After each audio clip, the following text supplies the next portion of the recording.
السلام علیکم ورحمۃ اللہ وبرکاتہ۔ الحمد للہ رب العالمین، الصلاة والسلام علی سید المرسلین وعلی آلہ وصحبہ اجمعین، اما بعد فاعوذ باللہ من الشیطان الرجیم، بسم اللہ الرحمن الرحیم، واستعینوا بالصبر والصلاة وإنها لكبيرة إلا للخاشعين۔ پروگرام جلسہ اور باہر سے آئے ہوئے مہمان اور میرے پیارے عزیز معلم اور میرے پیارے عزیز بھائی اور بہنوں، آج میں آپ لوگوں کے سامنے جس عنوان کو لے کر کھڑی ہوں وہ ہے نماز کی اہمیت۔ اگر کوئی آپ سے سوال کرے کہ وہ کون سی چیز ہے جو سرور کونین صلی اللہ علیہ وسلم کی آنکھوں کی ٹھنڈک ہے، وہ کون سی چیز ہے جو مصیبت اور پریشانی کے وقت ایک مومن کو دل کو سکون پہنچاتی ہے، وہ کون سی چیز ہے جو اسلام کی بنیاد 5 ارکان میں توحید کے بعد دوسرے اہم رکن میں ہے، تو یقیناً آپ یہی جواب دیں گے کہ وہ چیز نماز ہے۔ جی ہاں، یہ نماز ہے جس کا ذکر قرآن مجید میں 70 سے زیادہ مقامات پر آیا ہے۔ یہی نماز ہے جس کے بارے میں قرآن کہتا ہے،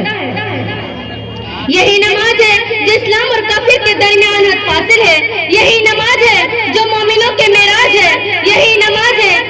جو جان بوجھ کر ترک کرنے والے حدیث کی روشنی میں کفر کا ارتکاب کرتا ہے، یہی نماز ہے جس کے بارے میں قرآن کہتا ہے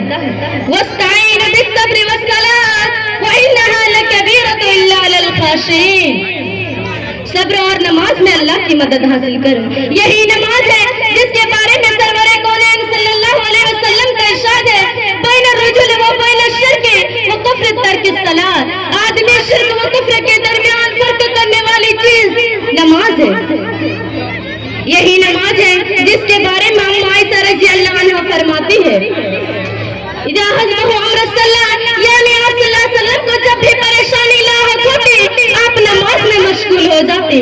میرے پیارے عزیز بھائی اور بہنوں، آج کس قدر افسوس کا مقام ہے کہ دین کا اتنا اہم ستون اور اسلام و کفر کے درمیان فرق کرنے والی عبادت نبی کی آنکھوں کی ٹھنڈک، اور آج ہم اس سے غافل ہیں۔ اپنے آپ کو مسلمان کہنے کے باوجود ہم نماز سے دور ہیں، جبکہ نبی کریم صلی اللہ علیہ وسلم کے زمانے میں منافقین کو بھی نماز پڑھنی پڑتی تھی۔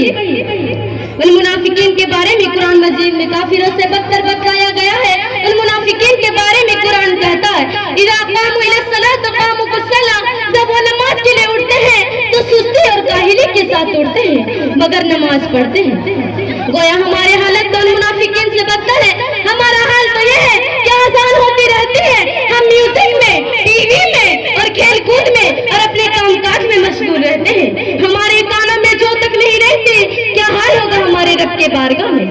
میرے پیارے عزیز بھائی اور بہنوں، جب ایک جگہ اللہ تعالیٰ نے قرآن مجید میں بیان کیا ہے کہ جب جہنمی سے پوچھا جائے گا ما سلککم فی سقر، تمہیں کس جرم کے پاداش میں جہنم کی سزا ملی، تو وہ پہلا جرم یہی بتائیں گے لم نکن من المصلین، ہم نماز نہیں پڑھتے تھے۔ میرے پیارے عزیز بھائی اور بہنوں، اللہ کے واسطے نماز کی پابندی کیجیے، اور آپ کو معلوم ہونا چاہیے کہ نماز وہ واحد عبادت ہے جس کے بارے میں محسن انسانیت رسول اللہ صلی اللہ علیہ وسلم نے فرمایا کہ جب تمہارے بچے 7 سال کے ہو جائے تو نماز پڑھنے کا حکم دو، اور جب وہ 10 سال کے ہو جائے اور نماز نہ پڑھے تو ان کو مارو۔ غور کیجیے میری بہنوں، بھائی اور بہنوں، جبکہ 10 سال کے بچوں کو نہ پڑھنے پر مارنے کا حکم دیا جا رہا ہے، حالانکہ وہ بے نابالغ کسی چیز میں شریعت و مخالف نہیں ہے، تو ہمارے شریعت کے نظر میں نماز کی کیا قدر و قیمت ہے اور کیا اہم عبادت ہے۔ اسی لیے آج اسے ٹھان لیجئے کہ انشاءاللہ نماز کے معاملے میں کوئی کوتاہی نہیں کریں گے اور اس کی مکمل پابندی کریں گے۔ آخر میں اللہ تعالیٰ سے دعا ہے کہ ہم تمام مسلمانوں کو اس کی اہمیت کو اور 5 وقت کی نماز پڑھنے کی توفیق عطا فرمائے، آمین۔ وآخر الدعوانا ان الحمدللہ رب العالمین۔ السلام علیکم ورحمۃ اللہ وبرکاتہ۔